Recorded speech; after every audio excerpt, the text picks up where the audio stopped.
Olá pessoal, professor Born. Vamos então para a nossa aula do continente africano, turma do CM Extensivo, aula 14 da Geografia B, aula de Geopolítica. Vamos lá. Quando falamos na geografia política do continente africano, vamos ressaltar alguns pontos importantes geopolíticos, de conflito inclusive e economia desse importante continente do planeta. Apostila 7B, aula 14. Essa imagem, para a gente pensar, mostra então significativamente o continente africano, que ele tem uma riqueza exuberante, muito ferro, muita prata, muito níquel, muito ouro, diamantes, petróleo, gás natural, solos muito férteis, vegetação equatorial africana exuberante, relevo bastante diverso, uma população de mais de 1 bilhão de pessoas, uma riqueza muito grande nesse continente que durante milhares de anos foi levada para outros continentes. Outros continentes utilizaram o continente africano e toda a sua população como mão de obra barata e fornecedor de matéria-prima. Atualmente, a África possui uma desestabilização política e econômica e grande parte de sua destruição não se deve à sua população, mas a invasões de outros povos que se utilizaram então de armas para então subjugar as populações africanas. Quando falamos em África, temos então esse continente de mais de 30 milhões de quilômetros quadrados. O Brasil é um país com 8 milhões e meio de quilômetros quadrados. Não existe país na África tão grande como o Brasil. Nós temos 8 milhões e meio, o continente africano tem 30 milhões de quilômetros quadrados e pertence aos 4 hemisférios. Temos aqui no sul a África do Sul, temos aqui a Somália, que é chamada de chifre da África, temos aqui a Etiópia, temos aqui o Egito, o Sudão do Sul, Tchad, o importante país do centro do deserto, Marrocos, Argélia, Líbia, Egito, Tunísia, os países da costa ocidental. Aqui nós temos Angola, nós temos Moçambique, que eram colônias então portuguesas. Temos aqui o deserto do Kalahari nessa parte sul. Temos então aqui a África do Sul, do importante personagem chamado então de Nelson Mandela. No centro do continente africano, nós temos então a linha do Equador, que divide o hemisfério em hemisfério norte e hemisfério sul, o continente africano, muito próximo, cruzando aqui do Lago Vitória, nascente do rio Nilo. No norte, nós temos uma das linhas notáveis importantes, que é então o Trópico de Câncer, que corta então a linha que corta o deserto do Saara, formando aqui nessa região uma área de alta pressão atmosférica. No sul nós temos o Trópico de Capricórnio, isso quer dizer que nós temos então climas equatoriais na porção central, climas equatoriais e tropicais, e climas temperados para o norte e climas temperados aqui para o sul. Corta aqui no continente africano, na parte ocidental, então, o meridiano de Greenwich, que parte então lá de Londres ou da Grã-Bretanha, ou então Greenwich, dividindo então o continente africano em leste e oeste, e a linha do Equador divide em norte e sul. O continente africano possui um relevo bastante diverso. Aqui na parte central nós temos a linha do Equador com uma floresta equatorial exuberante. Temos aqui o deserto do Saara nessa porção central. E aqui nós temos então no norte o Monte Atlas. Os países que estão aqui, eles então têm a população vivendo próximo ao mar, tanto o Oceano Atlântico como o Mar Mediterrâneo, devido à acomodação climática muito mais interessante e não agressiva como a parte aqui de trás dos Montes Atlas, que é então a área desértica do Saara. Os pontos mais elevados estão nessa porção próximo ao Lago Vitória. Aqui nós temos o Monte Kilimanjaro com mais de 5.000 metros de altitude, e aonde são as nascentes do rio Nilo, que corre da parte mais elevada para a parte mais baixa, desembocando então no mar Mediterrâneo. O mar Mediterrâneo, ao desembocar, a sua foz ela é em forma de delta, ou seja, de grande variabilidade. Temos planícies nas encostas, nos litorais, planícies mais exuberantes, planícies mais estreitas, como se percebe aqui na parte então ocidental do continente então africano, áreas mais extensas de planícies, mas no geral é um planalto de médias altitudes no continente africano, formação pré-cambriânica. Um dos pontos de intensa tensão geopolítica é essa região aqui, ó, no Egito. Temos então aqui, ó, o mar Índico. Nós então temos aqui, ó, a chifre da África e o Mar Vermelho. Esse cruzamento, nessa porção, foi feito um canal artificial chamado Canal de Suez, construído em 1869 por Lesseps. Esse canal, então, pode transportar petróleo e armamentos aqui para o mar Mediterrâneo, levando, então, petróleo para os países europeus e também para os Estados Unidos. Uma área de grande tensão geopolítica nesse canal, que foi construído em 1869, de 200 quilômetros de comprimento por 200 metros de largura e 20 metros de profundidade. O continente africano, então, possui 54 países e é o berço da humanidade. Os mais antigos fósseis foram encontrados no Tchad, país que fica no centro do continente africano, e indica a existência, então, dos precursores do que serão os sapiens sapiens, que partem do continente africano há mais ou menos 120 mil anos no passado e conquistam os diversos continentes. Possui riqueza de recursos naturais, com solos muito férteis, minerais raros como ouro, pedras preciosas, carvão, petróleo, urânio, madeiras. Riquezas essas que são exploradas por multinacionais, de forma predatória, destruindo os ambientes naturais, e os lucros são voltados quase que exclusivamente para os grandes capitais internacionais. A mão de obra barata africana estimula a corrupção e há mercenários e milicianos agindo nos governos, garantindo o poder de dirigentes autoritários e corruptos. Essa é a chamada guerra híbrida. No passado, invadia-se um país que não queria seguir os pressupostos de Washington ou então dos países europeus. Os custos militares do desgaste era muito grande. Atualmente, é mais barato, menos custos, menos desgastes, comprar políticos, comprar o parlamento, comprar juristas, comprar militares, comprar forças policiais, para que protejam grupos corruptos, para que aprovem leis que desbeneficiam os países africanos, mas que beneficiem, então, os grupos de multinacionais que ganham muito dinheiro com isso. A infraestrutura econômica e administrativa é geralmente precária. Deficiências de saneamento básico favorecem doenças como HIV, a difteria, malária, doenças de Chagas, amarelão, tuberculose, surtos de ebola, entre outros males. Do continente africano, o modelo econômico exploratório colonial dos reis absolutistas europeus, como o rei de Portugal, por exemplo, se utilizou da mão de obra feita escrava africana para movimentar e enriquecer a economia de vários países, desestruturando as forças de trabalho e a cultura local, levando à miserabilização dos povos africanos. Um dos exemplos é então o rei belga, que dominava então aqui o Congo belga, se utilizou da mão de obra dessa população durante dezenas de anos, enriquecendo a Bélgica, miserabilizando o Congo belga, que hoje em dia, então, teve suas riquezas solapadas durante centenas de anos.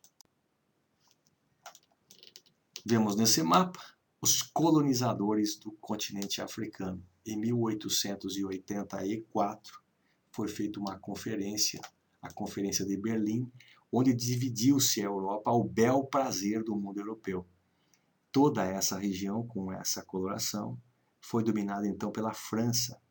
A Itália dominou a Líbia, Somália, Eritreia, e nós então temos aqui as antigas colônias, estão miserabilizadas atualmente. Egito, Sudão, Uganda, Quênia, Malawi, Zâmbia, Zimbábue, Botsuana, África do Sul, toda essa quantidade de países, norte e sul do continente, foram dominados então pelos ingleses. Esses países então foram depredados pelos ingleses, hoje estão miseráveis com graves deficiências sociais, políticas, econômicas e culturais. Portugal não ficou de fora, dominou Angola, Moçambique, países bastante pobres atualmente, República do Congo, dominado então pela Bélgica. Os europeus então destruíram grande parte das estruturas culturais nativas do continente africano. A Revolução Industrial de 1760 e o desenvolvimento da economia europeia estimulou a busca por matérias-primas que passaram a ser produzidas com a mão de obra nativa feita escrava das diversas tribos africanas.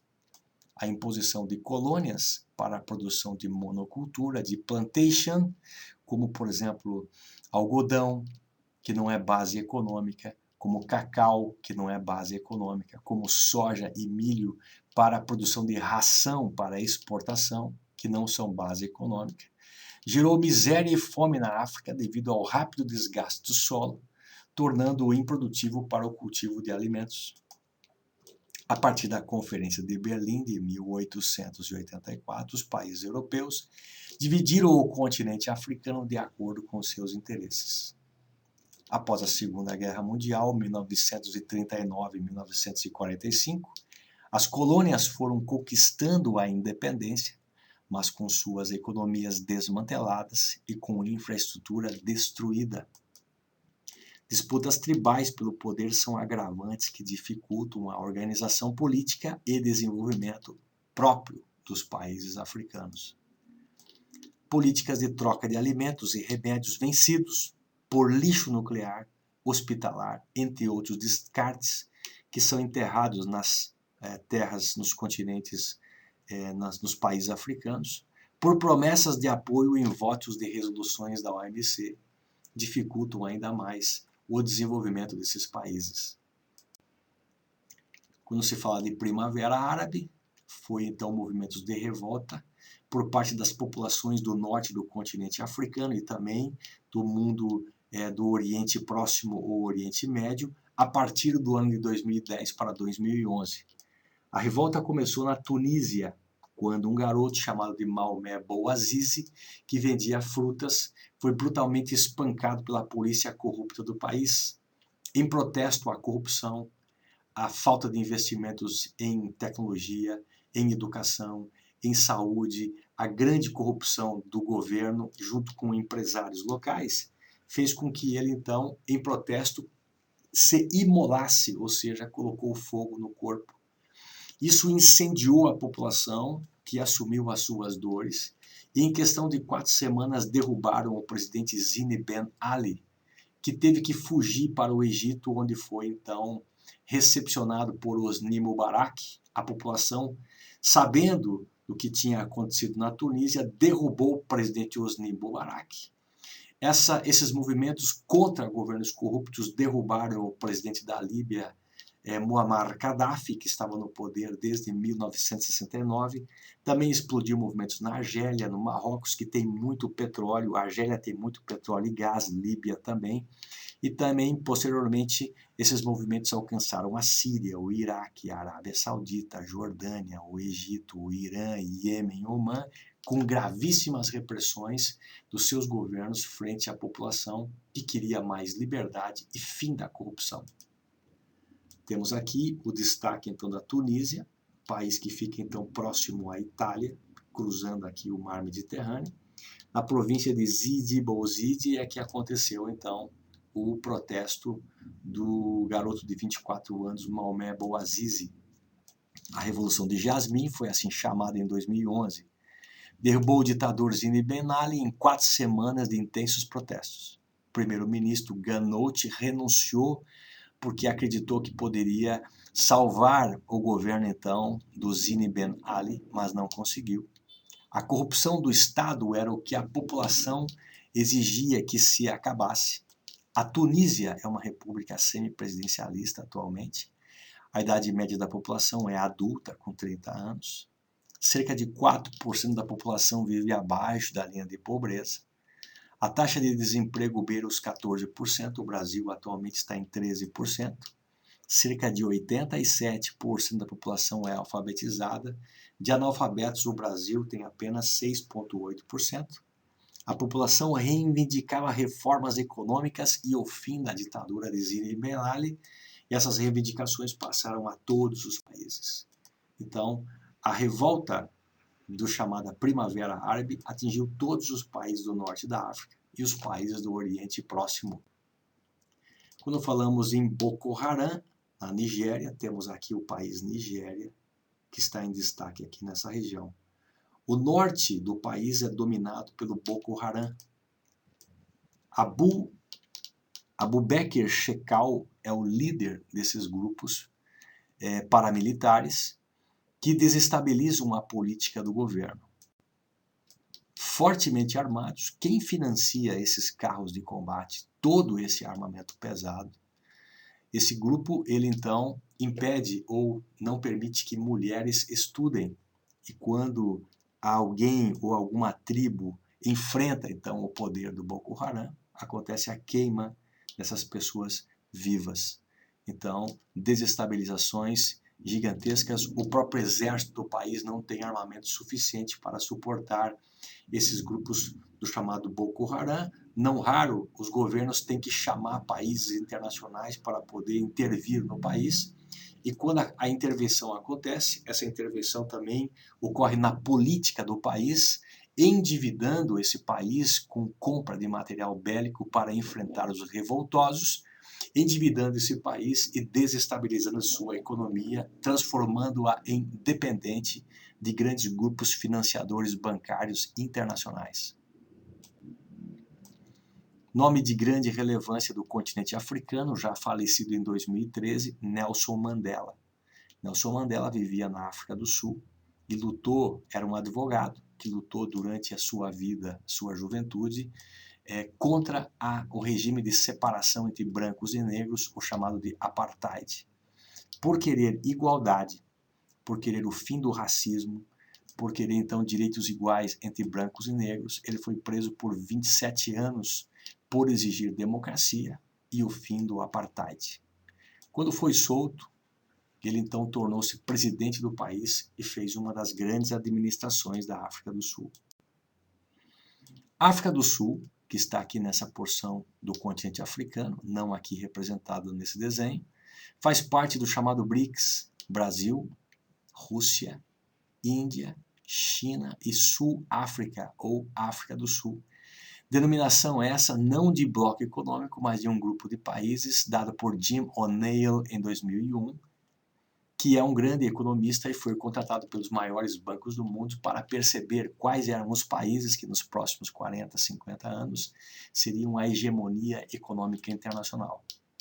Jim O'Neill percebe que Brasil e os demais países fazem parte de 25% das terras emersas e 40% da população mundial.